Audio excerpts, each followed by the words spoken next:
नमस्कार। आपने एक्सरे करवाया और एक्सरे की रिपोर्ट में आपको पता चला है कि आपके घुटनों के बीच की हड्डी का गैप कम हो गया है। अब आपकी एज भी बहुत ज़्यादा है और डॉक्टर ने आपको सजेस्ट कर दिया है कि आपको नी रिप्लेसमेंट करवाना आवश्यक है, मतलब घुटने की सर्जरी कराना आवश्यक है। तो बिल्कुल ना डरिए। आज इस वीडियो में हम बात करेंगे कि आप इसको कैसे रिवर्स कर सकते हैं, कैसे वहाँ पर साइनोवियल फ्लूइड जो आपका सीक्रेट होना कम हो गया है या वहाँ की कार्टिलेज घिसने लगी है, उसको पहले से कैसे आप रिपेयर कर सकते हैं और अच्छी कंडीशन में आप पहुँच सकते हैं। देखिए, यदि आपके घुटनों के बीच का गैप कम हो गया है, घुटनों के बीच की हड्डी का गैप कम हो गया है, तो इस डिजीज़ को बोलते हैं ऑस्टियोआर्थराइटिस। आयुर्वेद में संधिवात के नाम से भी इसे बताया गया है। तो कुछ ऐसी चीजें हैं हमारे जीवन में जिन्हें हम खा के, जिन दिनचर्या को हम अपना करके थोड़ा टाइम जरूर लगता है, लेकिन इस चीज को हम रिवर्सिबल मोड पर ला सकते हैं। आज इस वीडियो में कंप्लीटली मैं इसी के ऊपर बात करूंगा, जहां पर मैं आपको कुछ ऐसे फूड्स आइटम बताऊंगा, कुछ ऐसी मेडिसिन बताऊंगा और साथ में आपकी दिनचर्या को सुधारने का प्रयास करूंगा। तो वीडियो को लास्ट तक देखिएगा और ऐसे व्यक्ति यदि आपके आस पड़ोस में हैं जिनको इस वीडियो की आवश्यकता है, तो आप इस वीडियो को उनको प्रदान कीजिएगा, शेयर के बटन को शेयर करके। तो चलिए स्टार्ट करते हैं। एक्चुअली में इसको ऑस्टियोआर्थराइटिस बोलते हैं, जिसमें सबसे पहले यही देखने को मिलता है कि आपकी हड्डी के बीच का जो गैप होता है वो कम होना स्टार्ट हो जाता है। वहाँ की जो कार्टिलेज होती है, कार्टिलेज घिसने लगती है, उसके बीच में जो साइनोवियल फ्लूइड होता है वो साइनोवियल फ्लूइड सूखने लगता है या साइनोवियल मेम्ब्रेन साइनल फ्लूइड को सीक्रेट करना बंद कर देती है। ये एक एजिंग प्रोसेस है और उम्र के साथ ये बढ़ती जाती है यदि हम अपनी दिनचर्या को सही ना रखें तो। आज भी गांव में आप जाएंगे तो कई ऐसे व्यक्ति देखने को मिलेंगे जिनकी घुटनों में बिल्कुल भी दर्द नहीं है, उनको ऑस्टियोआर्थराइटिस की समस्या नहीं है और वो अच्छे तरीके से अपने जीवन यापन कर रहे हैं। तो वो ऐसा क्या कर रहे हैं जिससे उनका जीवन यापन अच्छा है? देखिए, सबसे पहले तो हमारी लाइफस्टाइल गड़बड़ हो चुकी है। हम सेडेंटरी लाइफस्टाइल कर रहे हैं। कुछ लोग इस कैटेगरी में आते हैं जिनका वजन बहुत ज़्यादा बढ़ जाता है। वो व्यक्तियों को ये ऑस्टियोआर्थराइटिस होने की संभावना देखने को मिलती है। दूसरा, वो व्यक्ति जो बहुत ज़्यादा खट्टा खाते हैं, उनमें भी ये देखने को मिलती है।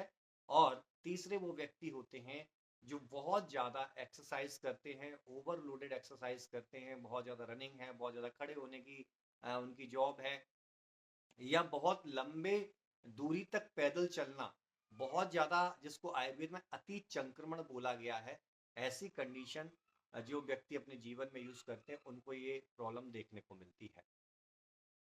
ऐसे व्यक्तियों के साथ ये समस्या देखने को मिलेगी, तो आप यदि इनमें से कुछ भी चीज़ कर रहे हैं, तो आप उसको सबसे पहले अवॉइड कीजिए। अब हम चलते हैं इसके सॉल्यूशन की तरफ।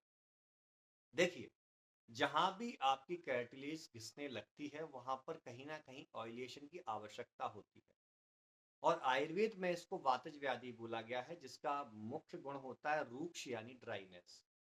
तो ड्राइनेस को कम करने के लिए, रूखी चीज को कम करने के लिए आपको पता है कि वहां पर चिकनापन देना पड़ेगा। और वही चिकनापन जिसको साइनल फ्लूइड में बार बार बोल रहा हूँ, वो कम हो गया तो उसको रीजनरेट करना पड़ेगा। तो इसके लिए शास्त्रों में बहुत पहले कंसेप्ट बोला गया था जिसको बोलते थे स्नेहन कर्म। जी हाँ, आयुर्वेद में पंचकर्म की प्रोसेस में घुटनों के ऊपर एक कैप लगा करके उसमें मेडिकेटेड ऑयल डाला जाता है, जिसको हम बोलते हैं जानु बस्ती। अब आप पंचकर्म नहीं कराने जा सकते, तो आप घर पर एक प्रोसेस कर सकते हैं जिसको मैं आपको बताऊंगा कि आपको महानारायण तेल लेना है। यदि महानारायण तेल अवेलेबल ना हो, तो सिंपल तिली का तेल ले लीजिए, उसमें थोड़ी लहसुन की कली डाल लीजिए और उसको गर्म कर लीजिए। लहसुन की कली काली पड़ जाए इतना गर्म करके उस कली को बाहर निकाल के उस तेल को छान लीजिए।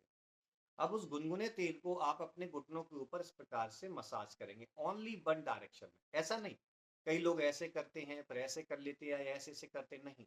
आप अगर ऐसे कर रहे हैं तो इसी प्रकार से आप उस घुटनों के ऊपर, जॉइंट के ऊपर ऐसे ही मालिश करेंगे। तो आपको ये सुबह और शाम दोनों टाइम करना है। उसके बाद गरम कपड़े से या गरम बैग जो होता है, हॉट बैग जो होता है, उससे उसकी सिकाई कर लेनी है। याद रखें, कि इस बीच ना तो आप एसी आपका चालू होना चाहिए, ना ही फैन, मतलब किसी प्रकार की हवा नहीं लगनी चाहिए आर्टिफिशियल। नेचुरल एयर लगेगी चलेगा, लेकिन इस प्रकार की कोई हवा नहीं चलनी चाहिए। तो पहला पॉइंट आपको ऑयलेशन करना है। दूसरा यहाँ पर मैं आपको बताऊंगा कुछ ऐसे फूड हैं जिनके अंदर ओमेगा 3 फैटी एसिड बहुत अच्छी मात्रा में होता है, और ये ओमेगा 3 फैटी एसिड हमारे टिश्यूज को रिपेयर करने के लिए बहुत ज्यादा आवश्यक होता है। तो यहाँ पर आप चिया सीड का प्रयोग कर सकते हैं, उसके अंदर ओमेगा 3 फैटी एसिड होता है। गाय के घी का प्रयोग कर सकते हैं, उसके अंदर होता है। अलसी के बीज का प्रयोग आप कर सकते हैं, अलसी के बीज में भी ये ओमेगा 3 फैटी एसिड होता है। और यदि आपको डिटेल में लिस्ट चाहिए तो आप गूगल करके वहां पर देख लीजिए, आपको सारे ओमेगा 3 फैटी एसिड की लिस्ट मिल जाएगी। साथ में मैं यहाँ भी साइड में लगा दूंगा, तो आप वहां से फिल्टर कर सकते हैं। तो इस प्रकार से जब आप इन चीजों को अपने भोजन में करना शुरू करेंगे तो आपको फायदा मिलेगा। तीसरा जो बेस्ट पॉइंट है, आपको किसी प्रकार की खटाई का सेवन नहीं करना है, जिसमें आम से बना आमचूर है, दही है, नींबू है, इस प्रकार की चीजों का आपको प्रयोग करना नहीं है। चावल को कम करना है, राजमा हो गया, छोले हो गया, जो गैस बहुत ज्यादा बनाते हैं, ऐसी चीजों को आपको अवॉइड करना। जब आप ऐसी चीजें अवॉइड करते हैं तो आपकी बॉडी की रिपेयरिंग होना स्टार्ट हो जाती है, जॉइंट की रिपेयरिंग होना स्टार्ट हो जाती है। अब एक मेडिसिन मैं अब आपको बता रहा हूँ, सल्लकी जिसका नाम है। इसके ऊपर कई वीडियोस मैंने बना के रखे हैं, मैं उनकी वीडियोस की जो भी लिंक है वो मैं डिस्क्रिप्शन बॉक्स में आपके लिए डाल दूंगा, तो आप उसको जरूर देखिएगा कि सल्लकी कैसे बेनिफिट देती है और इसका क्या डोज है, सारी डिटेल इसमें बताई गई है। तो सल्लकी का आप प्रयोग कर सकते हैं, 2-2 टैबलेट सुबह शाम आप ले सकते हैं, खाना खाने के बाद ले सकते हैं। आप देखेंगे कि धीमे धीमे करके आपको बहुत फायदा मिलना स्टार्ट हो जाएगा। अब एक एक्सरसाइज मैं आपको बता रहा हूँ कि आपको अपने घुटनों को ऐसे सीधा कर लेना है, इस पंजे को ऐसे करना है और पंजे को नीचे की तरफ ऐसे खींचना है, फिर इसको वापस ऊपर करना है, फिर इसको ऐसे खींचना है। दोनों पैरों को इसी प्रकार से आप करेंगे और इस तरीके से आगे पीछे आप इसको करते रहें। कम से कम 3 से 4 मिनट की एक्सरसाइज होती है। इस एक्सरसाइज को आप फॉलो करेंगे तो आपके जो जॉइंट का गैप रिड्यूस हुआ है वो वापस रिकवर होने लगेगा, और वहां पर साइनोवियल मेम्ब्रेन को रिपेयर होने का टाइम मिलेगा। बहुत लंबे समय तक आपको आलती पालती मार के नहीं बैठना है, आपको सीढ़ियां नहीं चढ़ना है बहुत ज्यादा, और बहुत ज्यादा आपको पैदल नहीं चलना है जब तक ये ट्रीटमेंट की प्रोसेस में आप रहेंगे। लेकिन यदि फिर भी आपको किसी प्रकार की कंसल्टेशन की आवश्यकता पड़ती है तो नजदीकी आयुर्वेद डॉक्टर के पास जाकर के आप कंसल्टेशन ले सकते हैं, पंचकर्म चिकित्सा का लाभ ले सकते हैं, जिससे ये जो टाइम पीरियड है वो कम हो जाएगा और आपको रिलीफ बहुत जल्दी दिखने को मिलेगा। चलिए, मैं डॉक्टर शैलेंद्र शर्मा आपसे विदा लेता हूं, तब तक के लिए धन्यवाद।